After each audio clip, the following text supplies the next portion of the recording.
That's fine.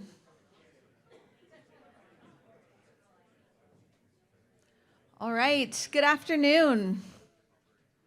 Thank you all for joining us today. My name is Kate Barton. I'm the Chief of External Affairs at the Downtown Denver Partnership, and really appreciate you making the time. We have a very fantastic panel with a lot to share. So we won't take too much time, but before I jump in, I want to thank our partners in producing this panel. This is our third part in this series, and it would not be possible without our partners at the Buell Public Media Center and Rocky Mountain Public Media, which is the home of Rocky Mountain PBS, 89.3 Kuvo Jazz, I can't get those wrong, and 104.7 FM The Drop. So really grateful for your partnership. They have made us be an integrated part of their world, and really thankful for their work. When we launched our Together We Will initiative in November, we brought many partners to the table and made a commitment to bring you progress reports along the way and updates to make sure that we were hearing your feedback, understanding what's working and what's not, and that's really why we're here today, to continue our conversation. Throughout this series, and more importantly, through our collective action, we've seen that when we work together, we're able to marshal resources and really make impact by putting all those resources in the same direction. We've discussed how addressing the immediate public health and safety needs of our community and simultaneously targeting root problems with real solutions is making an impact on the streets. And we are doubling down on compassionate care, as we've talked about, supporting individuals and making sure they have the right resources. As we wrap up our series today, we're going to bring everything full circle and talk about how policymaking, collaboration, partnership, and all of these pieces come together in the continuum of care. And so you'll hear from our partners about how that is working, where we need additional support, and then where you can step in. Before I turn it over to Ryan Ertman, who has really been a key leader in this effort, I want to thank our action partners and our advocacy partners. You'll hear from many of our action partners today, and many of our advocacy partners are in the room. We're really grateful that you have stepped up and stood by us, and we will continue to call on you and ask for your support in the coming months. And so with that, I am going to turn it over to Ryan. Ryan's going to talk a bit about how all of our partnerships have come together and share with you some of the resources and impact that we've seen to date. Hello, thank you, Kate. It's always a pleasure to be here. Really quickly, we met again last time, I think back in early March, and since then we've made some changes. We've grown, we've moved, and we have adjusted. And so with that, we've grown. We've added some additional outreach partners. I think you probably remember me speaking last time about some of the areas that we needed some help, and that was with substance misuse and substance abuse, and some of our specialization in that venue. So we've been able to add the University of Colorado Anschutz Medical Camp's arts program, the Addiction Research and Treatment Services, the Empowerment, Mental Health Partners of Colorado, and Servicios de la Raza. This group, they jumped in the moment I mentioned it. They jumped in and were wanting to be a part of it. It was amazing. It was a very easy conversation to have, and they've been incredibly impactful immediately. So we'll go over some of the numbers that the Downtown Action team has been able to produce. Some of these numbers have increased. Some of these numbers have plateaued. In this case, this number is getting close to plateauing. It's definitely not going up as much as it was and as fast as it was. That's because of the great service we've been getting from the Department of Transportation and Infrastructure. They've been coming down and serving the area again, just like everybody else has. And then we stopped needing them quite as frequently. That's good. When these numbers don't go up, that means we're not experiencing as much impact and vandalism in our area. 1,453 proactive contacts. Obviously, this has gone up. The more outreach, the more contacts.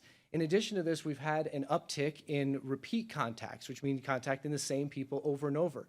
And we've had an increase in engagement from those contacts. I mean, we haven't really quite gotten there. They're not ready for the treatment yet, but we're building that trust, and we're showing them that we're going to be here, we're caring, and we're going to be here when you are ready. So that's been a huge impact for us. And I give an example of an instance where this was really impactful was our SET team, our special enforcement team, focusing a lot more on encampments. They contacted an individual that's a regular on the mall. They contacted him multiple times, daily, almost daily interactions, just talking to him, saying hello, how are you today, building trust.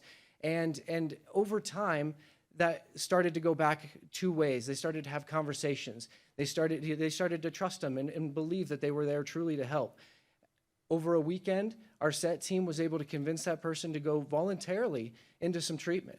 Now, I don't know exactly where that person is, but I know they were in getting treatment for a couple weeks, which means we got somebody there, right? We got them into services and we got them the help that they needed. 156 referrals to treatment and 106 direct connections to support.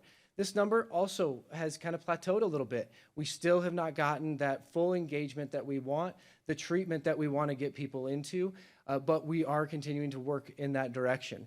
We're going to continue on this, and this number is going to continue to rise, but it's going to take that time and the trust that we talked about. Up to and including just 1 week ago, one of our new outreach partners was able to get somebody into drug treatment voluntarily, again, just based on their ability to talk and communicate and build that trust. So we are experiencing that success. It's just not that skyrocketing numbers that we would love to see. 46 public health notices. Now, I mentioned this is public health notices, so this is where they're a written form telling the businesses that they need to do something. The alleyway is not clean, the dumpster area is not clean, and they need to step that up. With that, we only have 3 fines. 3 fines, but multiple re-inspections of all of those alleyways and those businesses, showing that people are in compliance and that we're getting buy-in from everybody, from the community, from those businesses. And then 61 arrests and 254 summonses. We're still holding people accountable. DPD has been an amazing partner with making sure that we are outreaching, but we are also enforcing. They were a huge component in getting a member of our community off the streets. He's been identified and ultimately arrested for creating up to $8,000 worth of damage in the downtown area just off of one incident. That's because they were down there, they were available, they were ready, and they were making contact with this person regularly, just waiting for that warrant to come out. So again, that partnership and knowing who to call and who's going to be there to help you out was huge and very, very impactful. One of the areas that I want to talk about before I turn it back over to Kate was pretty impactful to me. I was walking down the mall with one of my security team members, and he pointed out a gentleman who was on the mall. I probably would never have recognized him or even noticed him. And he told me who that gentleman was. And it's somebody that we've been dealing with ever since I got here, and my security team has been dealing with for years. This is somebody who, well, under the influence, was generally not the most friendly of people and not really cooperative with my team. This person got themselves into some legal trouble, got arrested in another jurisdiction, but that arrest led them to treatment. And when I looked at him, it was amazing. He looked so good. He looked healthy. He was sober. He had nice clothes on. This individual told me this story and just said, I just decided to get cleaned up, and it was because I got arrested. So it can happen. These people can be arrested and still get the treatment that they need. Our team and our group and the Downtown Action Team just needs to be ready for that. We need to have people on the street talking. If people are willing to go voluntarily, we need to be there for them. If they need help getting somewhere, we need to give them that help. And if an arrest is what they need to get them to treatment, we need to be able to provide that as well. We need to be able to provide that warm connection, that warm handoff. We need to be able to give them to a person within the community and the services within that community that are ready to receive them and ready to provide them that treatment. So our panelists today are going to talk about that system and how they're ready and how they want to work together to make sure that we're helping our community. So I want to turn the mic back over to Kate, but I want to thank you all for being here, and thank you for your commitment to health and safety in the downtown Denver area.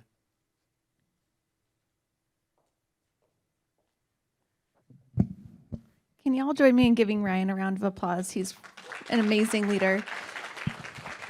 Ryan, thank you. So I think that story, and I'll invite our panelists to come up and join me so I'm not just sitting here by myself. I think that story, as everyone walks up, is a really great example of what we're here to talk about today, about this connection, the connection between how we're providing service and how we are then connecting the continuum of care to those services. So with us today, we have a number of amazing panelists. I'll first introduce Cole Finegan, who is the United States Attorney for the District of Colorado, former downtown resident. Sorry to call you out on that right now. But great supporter of the partnership. We also have Kerry Tipper, who is the City Attorney for the City of Denver, Chief Ron Thomas, Donna Lynne, who is the CEO of Denver Health, and District Attorney Beth McCann. Really appreciate you all joining us today. So I won't try to cover your bios. I'll ask you to introduce yourselves and then provide a bit of an overview. Each of you has stepped up as action partners and partners along the way. Give us a bit of an overview of the work that your team has done and the impact you're seeing to date. Kind of add some color to the numbers that Ryan just shared. Kerry, do you want to start? Sure. The microphones are on. Yeah, I'd be happy to start. Good afternoon. I'm actually not sure where we are on the clock. I flew in from DC this morning, so I'm a little out of sorts. But as Kate said, my name is Kerry Tipper, and I'm the city attorney here in Denver. And what that means is that I run an office of about 240 individuals that represent the city in every transaction, every litigation, defending, prosecuting, suing on behalf of the city. We represent the elected officials. We represent at least one individual here and his department. And it really, in layman's terms, we have our fingers in all of the cookie jars in the city.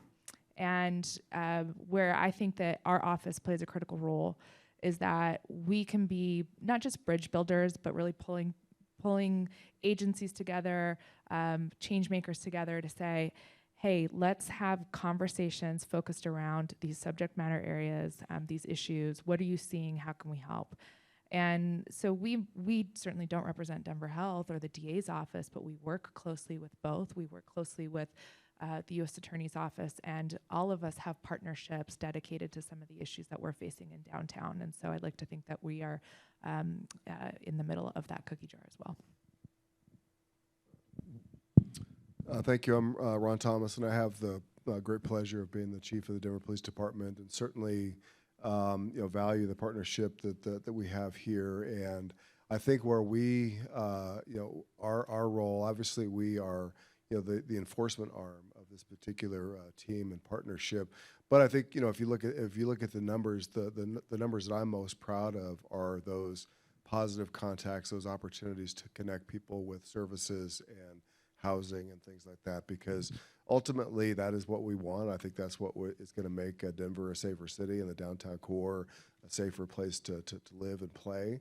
And certainly we appreciate our opportunity to have a role there. And, I really am proud of the fact that we are able to display our values in this work. We have a value with respect to treating people with dignity and respect, and these officers that are contacting these individuals on a daily basis are displaying that compassion and that respect and dignity to these individuals, and really trying vigorously to connect them with services, and really enforcement is the last option.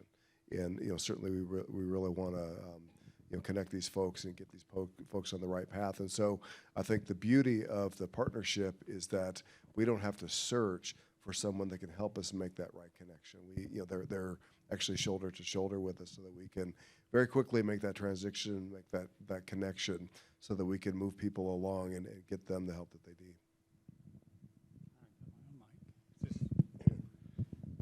Good afternoon. I'm Cole Finegan. It's really nice to be here. I am the United States Attorney. I'm going to take 1 minute and explain what that role is, since my mother doesn't really understand what the U.S. Attorney does. I'm not the District Attorney. That's Beth McCann. I'm not the Attorney General of Colorado. That's Phil Weiser. And I'd love to be the U.S. Attorney General, but that's Merrick Garland, and he's got that role filled. So the U.S. Attorney is the top federal prosecutor in a federal district. There's 93 U.S. attorneys around the country. I am the only U.S. attorney for Colorado. Some states have 2 or 3 U.S. attorneys, and that's a conversation for another day. In the United States Attorney's Office in Colorado, we have approximately 210 people. 80 to 90 of those people are assistant U.S. attorneys. 45 of those assistant U.S. attorneys are devoted solely to prosecution. And those are really the issues that we'll talk about today. The other attorneys handle civil matters. For example, when the United States government is sued, we don't have an option to decline. We're sued and we have to defend that case. We also have affirmative civil attorneys. So when somebody does something bad or harms the government, we can also go out and sue those people on behalf of the Environmental Protection Agency, for one example. We work closely with the City and County of Denver, and I'm going to talk a little later about a program that we're working on with the help of the Mayor's office, the City Attorney's office, and City Council, and one that we're really proud of and we think that's making a difference in Colorado. We also work with the District Attorney. We work with all the District Attorneys across the state of Colorado. Here in Denver, we work with Beth and her office, and sometimes there's cases where we decide whether they'll be charged under a federal law or they'll be charged under the state law. And we try and make a good decision in terms of what the likelihood of success is, where we think we might be able to get the best sentence, and whether or not that makes the most sense in terms of justice. And then Kate touched on this. In a former life, I was the city attorney in Denver. I was also the chief of staff to John Hickenlooper. And my wife and I lived downtown for almost 9 years. So, and I was chair of the Downtown Denver Partnership at one time. So I have a lot of personal interest in downtown Denver, and certainly a lot of interest in Denver since I've lived here for 36 years.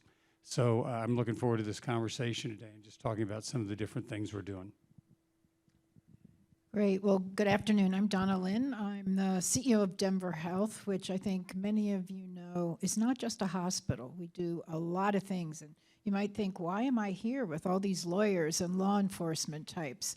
And that's because of Denver Health's relationships with everybody here, with the partnership, and the importance of how healthcare intersects with some of the issues we're dealing with, whether it's homeless populations, substance abuse, mental health issues, and housing. And I'll share with you as well, how the breadth of what we do touches so many people. And in fact, I still am shocked at this fact, but Denver Health actually now provides housing because it is the humane thing to do, and it does allow people who are in transition to be able to find a permanent place to live, and it's very expensive for us to keep them in the hospital.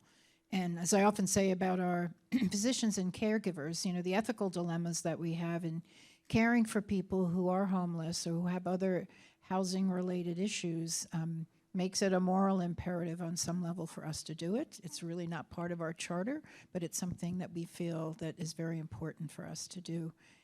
Like Cole, when I first moved to Colorado 18 years ago, I moved downtown. I lived right by the Millennium Bridge, and being a New Yorker, thought the best thing to do would be to work in a place, live in a place where I could walk, I could shop, I could do everything. And so I was a big proponent of the downtown life, and I have only lived in Denver in my 18 years that I've been here, and care on a personal level as well, to see downtown and to see the entire city thrive, and how as individuals we can play a role in that, and then of course as our organizations that we represent. Denver Health only has employees who work in Denver, so we are spread all over the city and care very much and contribute to the social and economic fabric of the city.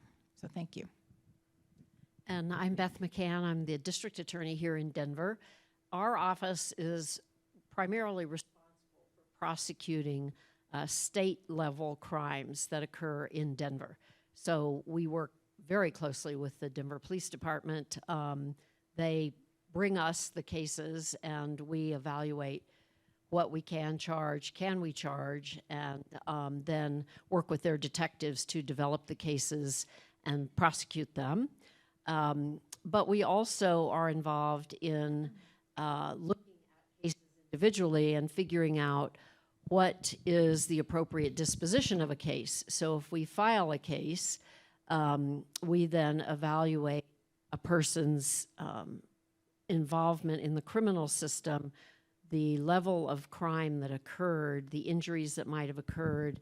We look at mitigation and aggravation when we're deciding what kind of plea offer to make on a case. You probably have heard that many cases do, individuals do plead guilty.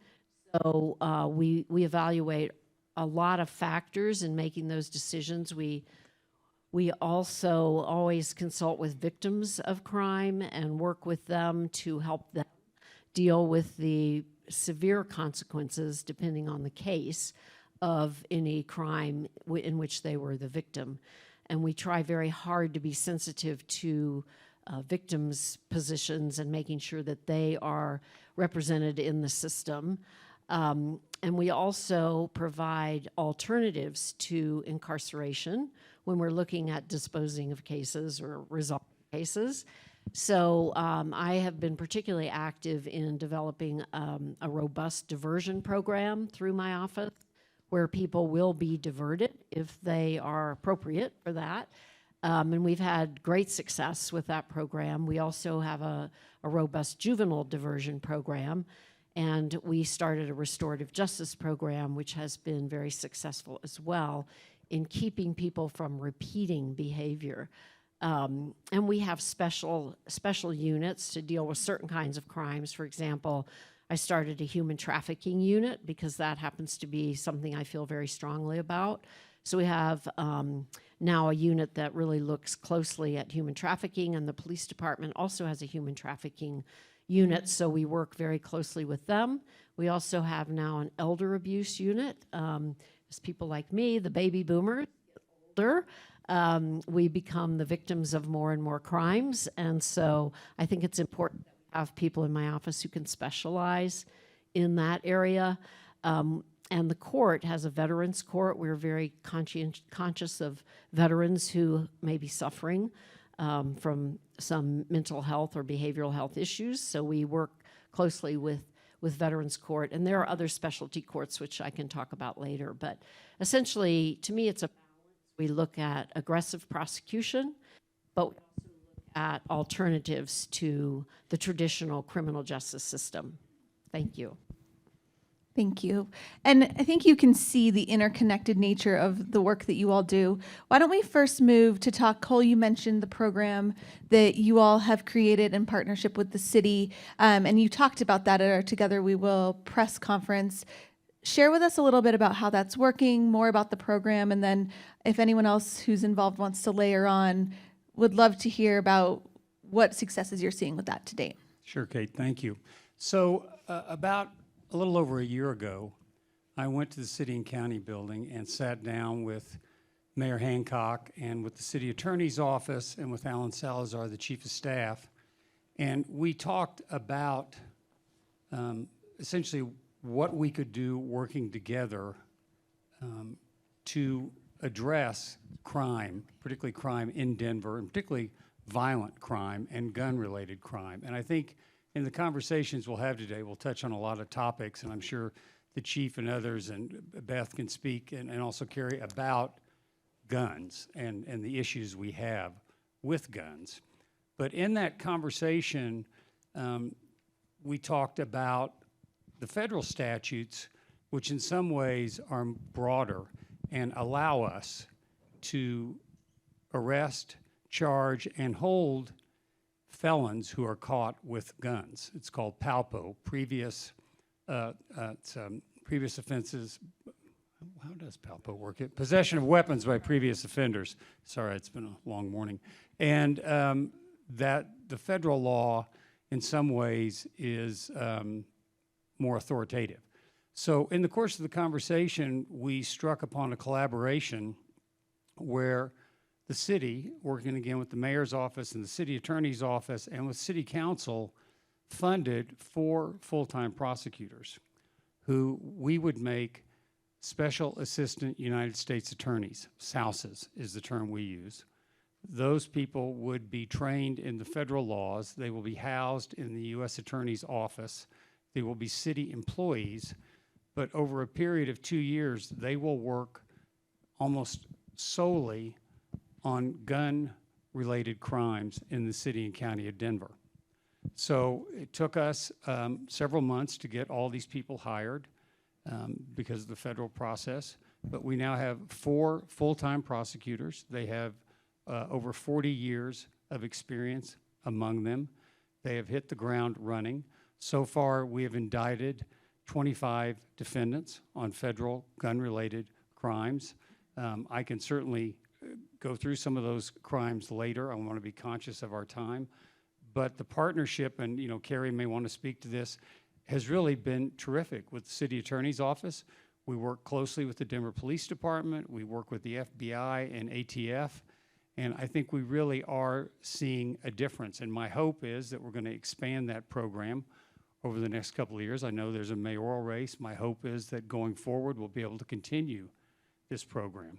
But it really has made a difference in our ability. So we've gone from having 45 prosecutors to almost 50 prosecutors. So that just frees us up. And again, these 4 focus solely on gun-related crimes in Denver. Why don't we talk about guns, because it touches all of us, and you all have such different but deep roles to play in helping to take guns off our streets. Kerry, do you want to talk first about the role that your team is playing, and then Chief, anything to add? Yeah, and I'll start by saying one of the more shocking things when you become the city attorney is the text messages that you get almost every day from Department of Safety. What has happened overnight, what's happened in the morning.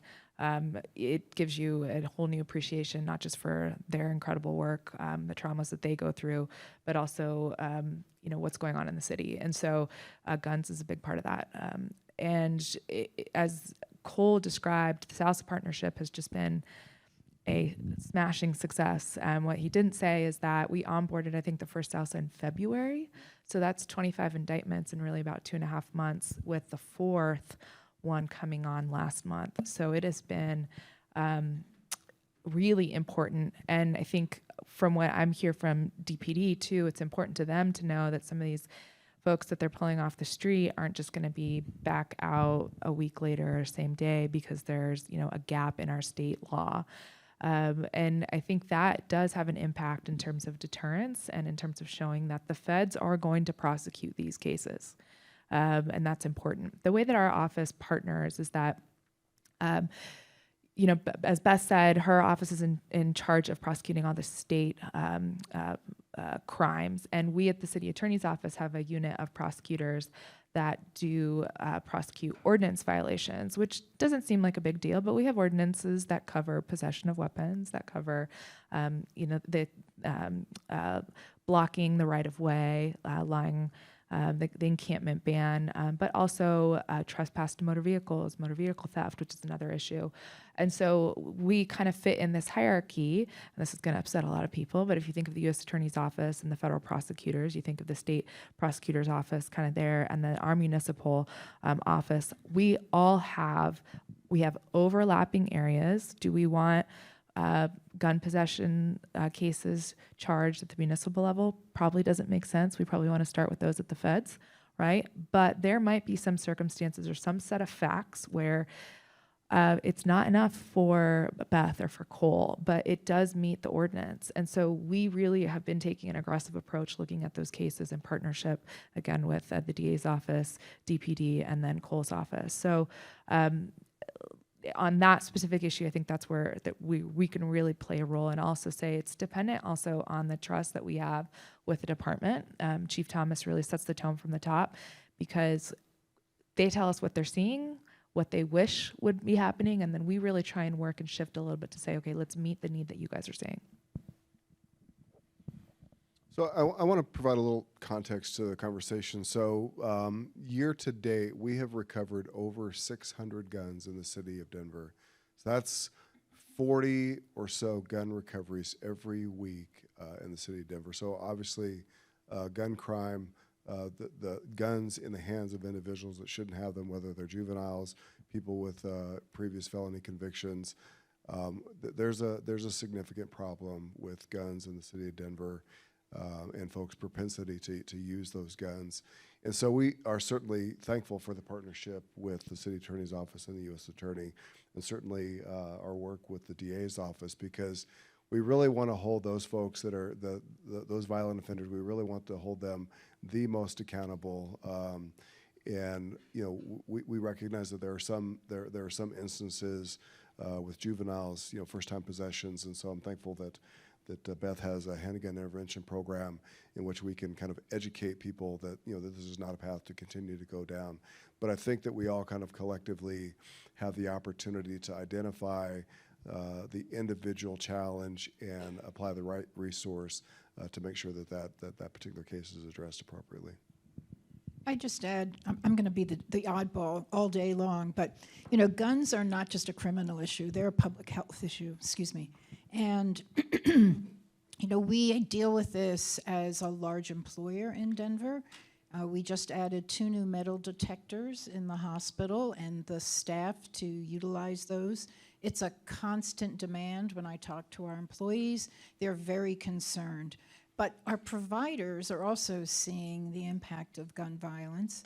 And I was saying earlier to Kate, there's a perception that, if you got into healthcare, you just have to be immune to something like gun violence. And of course, because we're a level 1 trauma center, we see a lot of the gun violence. We've seen almost all the school shootings in Denver end up at Denver Health. And our physicians and our other care teams are people. They have emotions. And when they see a child or they see somebody that is in the community, it has an impact on them. So we're seeing the impact of it as a much broader issue around the health and wellness of our own employees, concerns that they all and we all have for our children and for others. But it really is at a crisis level, and we are going to be stepping out as a hospital system to take a stand with other hospitals across the country to end the gun violence. No, we won't ever end it, but we're going to be an advocate for it. And as I said, it really is a public health issue as much as it is a criminal issue. I think that's right. Do you have anything to add? Yeah, one of my biggest concerns right now is the juveniles with guns, and the chief alluded to that. We've just seen a pretty serious increase in the use of guns by juveniles. And even if they aren't using them, they're carrying them. And that's just, they don't have the brain development to understand what's happening when they shoot a gun. I mean, clearly they know what happens, but they don't have an understanding of the, finality of gun use. It's very disturbing to see when we get cases from Denver police. We research and look on social media. You see these kids with AR-15s, with handguns, bragging about it. It's becoming a social symbol, a status symbol. So we are really focusing on juveniles and gun cases. So in 2 ways. One is we are aggressively prosecuting juveniles who commit crimes like assault or particularly murder or attempted murder. We are direct filing those cases in adult court when they are of the right age. But we also are looking at kids who have guns, who haven't used them yet, and we have a program called the Handgun Intervention Program. We're working with young people to help educate them about what the dangers are and find out why do they feel like they need to carry guns to be safe, and what can we do to help them not feel that need. And we're providing them with mentors and trainings and so forth. So it's a complicated issue, but if we can catch them at that lower age group, we won't ever see them, hopefully, in the adult courts or in the federal system. Thank you. So we're going to shift gears a bit, and I think another place that highlights this collaboration is the intersection between beds and housing. And so Donna, I'll go to you first. Thinking about that critical correlation as we're working to get people off the street and into service, Denver Health is really a critical component of that. So talk a little bit about how your team is the center of triage activity, and then the work that you're doing around beds and support and connection with the city team to help provide direct service for folks in crisis in our community? Sure. If I have 3 hours, I could cover everything, but We need I will 3 hours. try. And the partnership is very strong, particularly with the city. Obviously, we're the first responders for many crises on the street. We are a part of the STAR program and really a more humane way of intervening with people who are in crisis.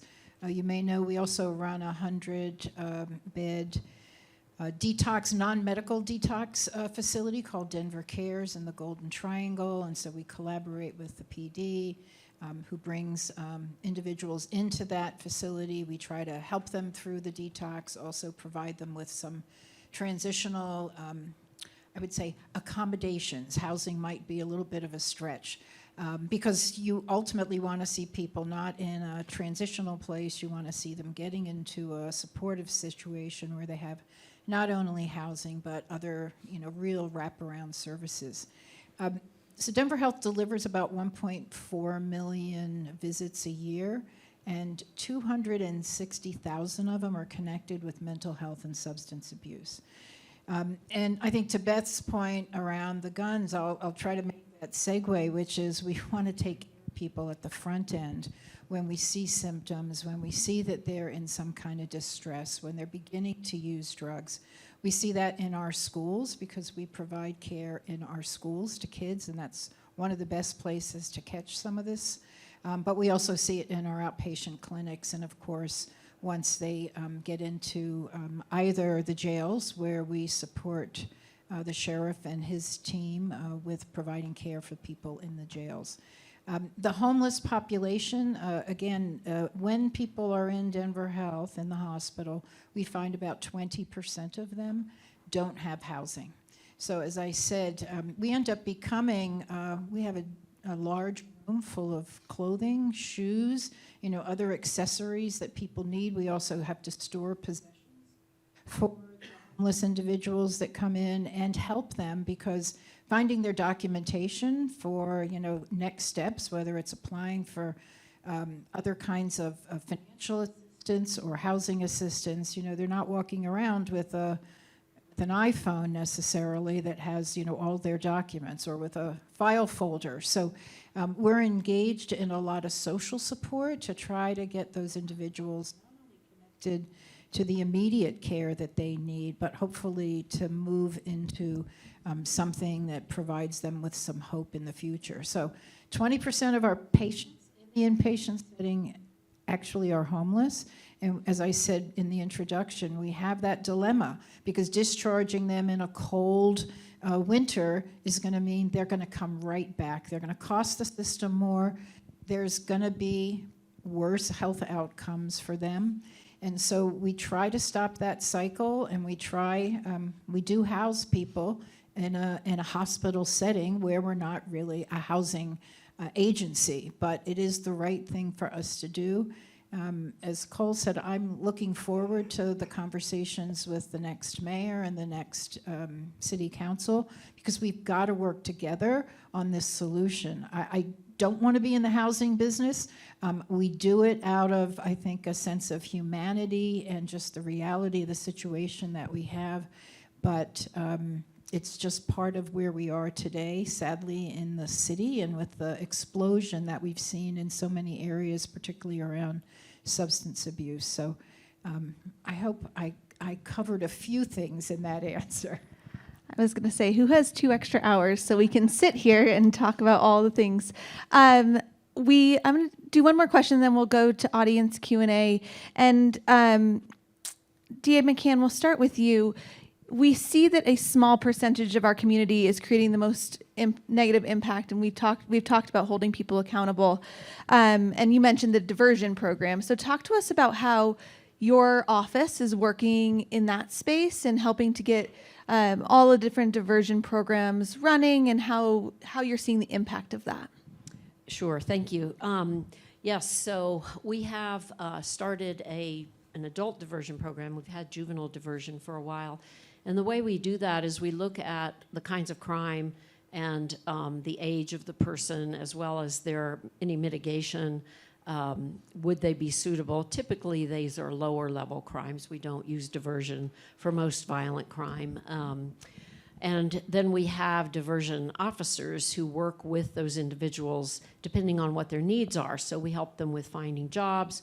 We contract with community-based providers of services. So we contract with psychologists, job treatment place, job training centers, treatment facilities, and we are showing a much lower recidivism rate among the people who go through diversion than those who do not. And as part of that, we also have our restorative justice program. How many people here have heard of that?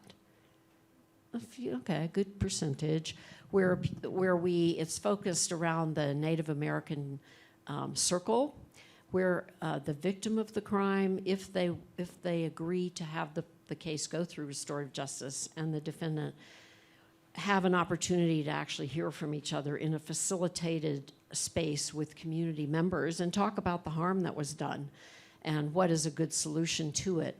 So, but our county court also has a lot of specialty courts where we have the Veterans Court I mentioned.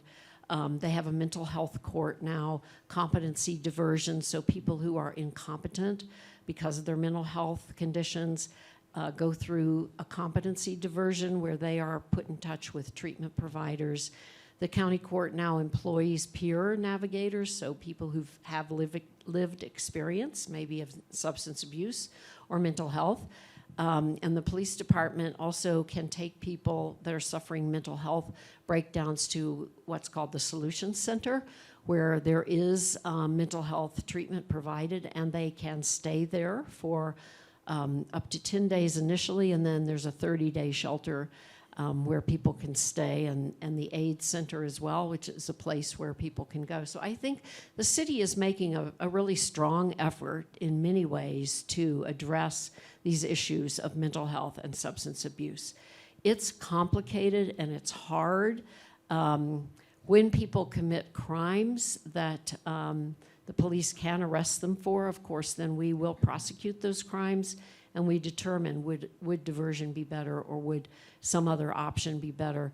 We also are trying to focus on some of the large distribution rings for drugs and guns, and we have recently indicted a couple of gangs that have been shown to be involved in drug and gun racketeering. So we charge them under the Colorado Organized Crime Act. So we can be very aggressive with our prosecution, and we really focus on those distributors and large rings, and then provide the diversion for the people who have addiction issues. Why don't we go to audience Q&A, see if anyone has any questions for our panelists? Yeah, just raise your hand, and I can bring a mic to you, unless you're in the top row. No, I'm kidding. Questions for the group? Lovely. Sorry. And state your name. Thanks for joining us. So I'm Stephen Shepard. I'm with the Building Owners and Managers Association. And so I'm really interested in the competency court and how that operates, and is there a connection with that within the city as far as, because I feel like that there needs to be this, and that's the first time I've heard of competency and how do we deal with that, because our members, and I think the chief can testify that a lot of his officers, when they come to a trespass or something that might be more of a minor piece, but there is a lot of challenges with whether they have the competency to make decisions for themselves. And so that's the part that I feel like, is there a connection, or how can we make that connection to where all along the way there can be this piece that assists those, because it's not humane for people that can't make the right decisions to either stay on the street or continue down the behavior path that they're going. So that was just kind of a curiosity. Sure. So the competency court is actually fairly recent. And what they do is for people like that who've been found incompetent before, are diverted out of the criminal justice system, so the case is never filed, and they are then put in touch with restore. They call it to restore to competency, restoration services in the community, and they have these peer navigators that make sure the people show up where they're supposed to go, and then follow up. The ideal model is that then they would follow up with them like case managers. So far, it's getting overwhelmed already because the other courts are referring people to competency court.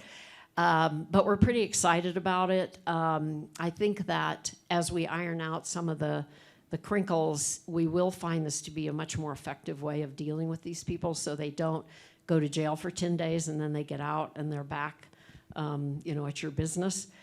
So the courts are really becoming much more active with competency issues and trying to address them early on. Yeah, and I'll just add, and what Beth described is far more robust than your typical competency process. What that's supposed to mean is competent to stand trial, right? And so obviously the vision that she has is far broader. It is more restorative. It's how do we get people help, not just how do we rehabilitate them so they can then stand for criminal charges. But the other component, what I think you're describing and what I think is sort of the hardest part and what my office has been involved with in consultation with Denver Health in particular is, and DPD, also Sheriff's Office, is when our folks arrive responding to an individual who we know has serious mental health, perhaps also substance abuse issues, that person is not in a place to make a decision voluntarily to accept services.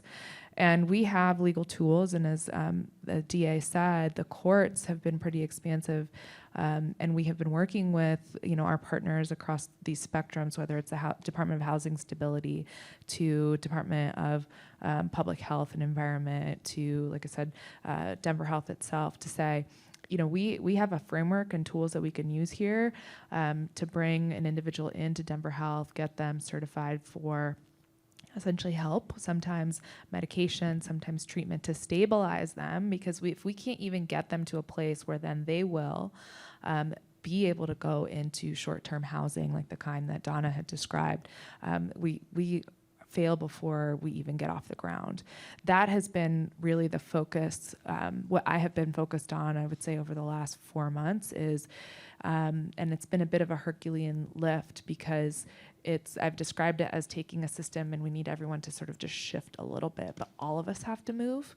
And just so for context, when I was talking to DPD about this, if you've got an individual and you show up and say that they have things with them, they're in really bad shape, they haven't committed a state level crime, for example, probably ordinance violations, but we don't want to say hesitant, but we're, I think, judicious in how we approach those types of ordinance violations.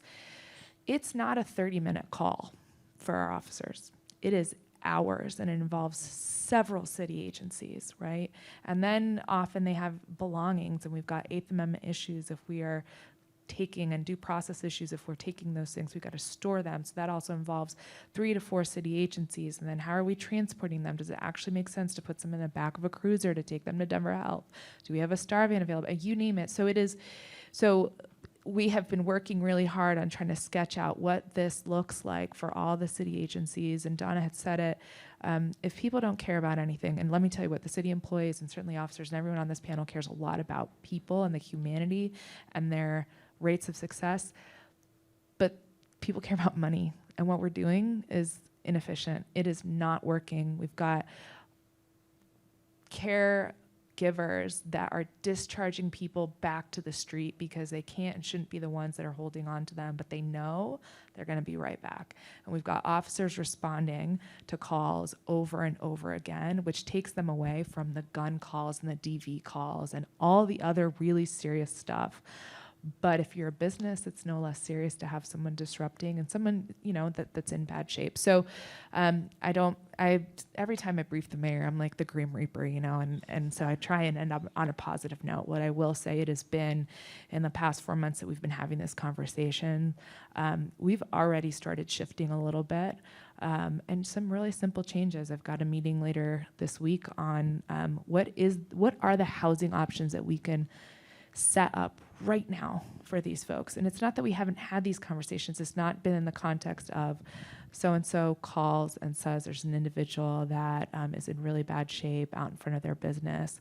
Rather than just sending DPD out there or a SET team or someone else, let's think through the whole system. What does this look like for 3 weeks for this individual?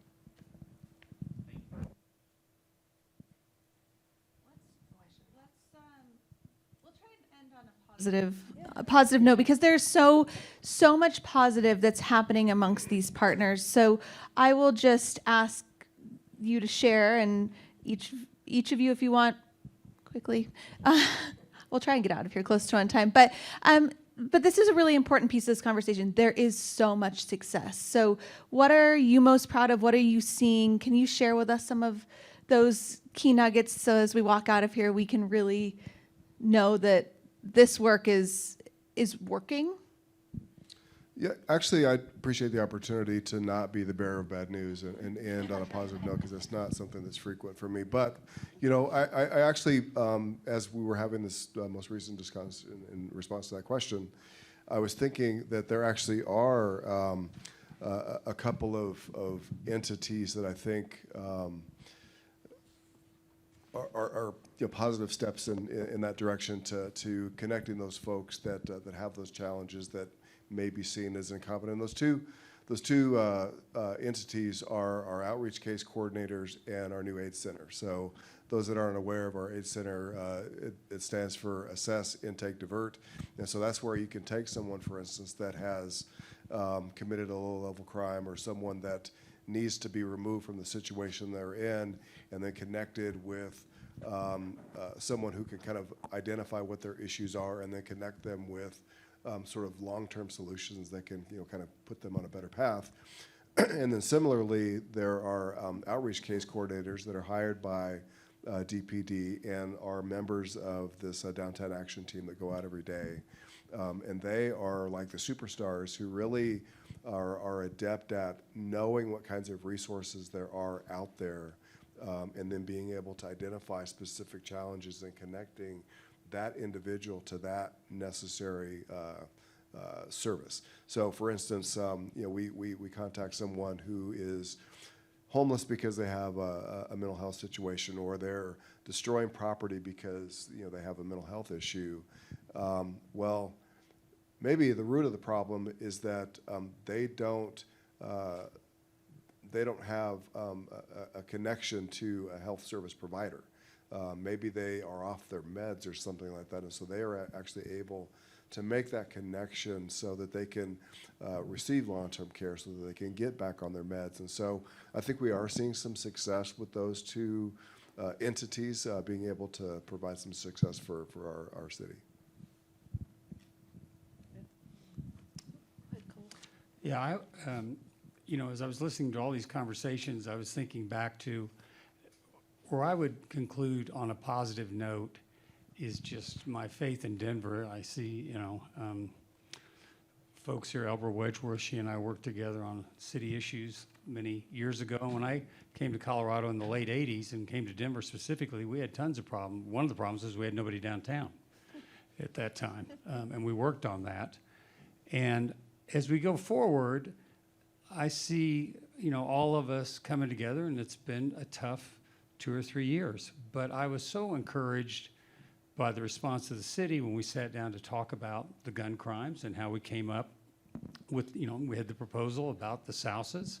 The city immediately came to, you know, came to the table. We were able to work that forward, and now we've taken some really violent people off the streets. And I think that is one step to making people feel safer, is that we really are reaching out and taking violent people off the streets. And I think, you know, as the year moves forward and as we go forward, we've learned some lessons over the last 3 or 4 years. Some of them are hard lessons, but I think all of us up here working together, I have to believe we're going to make strides that are positive and that are going to make it the city better in the long run over the next year. Sure. I guess my ray of hope and good news is that from me down to the people that work in the laundry or in environmental services, I met with them last night at 2:30 in the morning because they do the night shift, and we wanted to make sure they know that we care about them, is that they care about the patients they're taking care of. And they're there, you know, we are there, Denver Health, as the only safety net hospital in the state. a hospital that has, and a hospital system that has stayed in Denver when others have moved out to places that might be a little safer and a lot easier to deal with certain patients.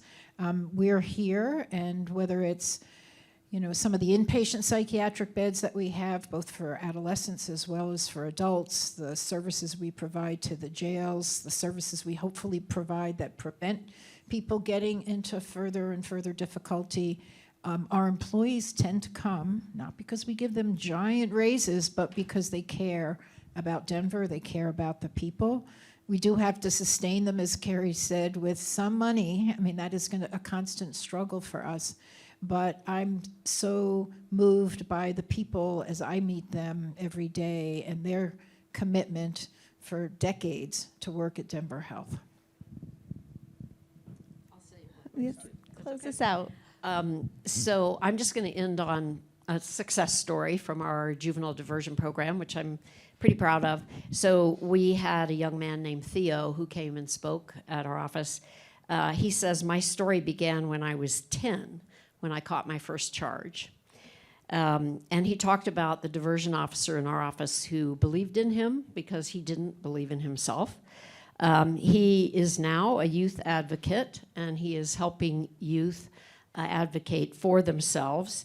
And I actually asked him, I didn't expect the answer I got, but I asked him where he would be if he had not gotten into diversion, and his answer was, I would be in prison for life, which means he would have killed someone. And I was kind of stunned. I didn't really expect that answer, but sometimes it's one person at a time, and I think we are making some progress, even though some days it's hard. Thank you.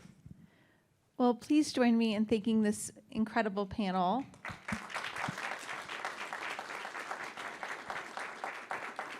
I think I can speak for all of us when I say that we are so grateful to have all of your leadership and to be able to see the way that you're working together to advance our city is really powerful. So thank you. As we end today, I want to thank you all for being here and say that this is the last part of our speaker series, but this is certainly not the end of this conversation. And so we want to hear from you about what you would like to see next. What is most impactful for you, whether it's continuing this conversation or something else. So there's a QR code up there. Please feel free to take our survey and let us know what you'd like to see next. We also will continue to post updates on our website, including this conversation, but other things, which is downtowndenver.com/safety. And then invite you, Ryan and representatives from DPD do a regular safety and security briefing. So we invite you to join us for those. A lot of talk about the impact of the Downtown Action Team and the work that we're doing. So that can be another place to share information. But mostly just want to thank you for your time this morning. Don't forget, you have it at your fingertips, the chance to download our Clean and Safe app and be able to share things that you're seeing. It makes a real impact from a data perspective, and our teams are able to go out and address some of these issues in partnership with the folks here on this panel. So thanks for being here. We're really grateful, and many thanks to all of you for taking the time.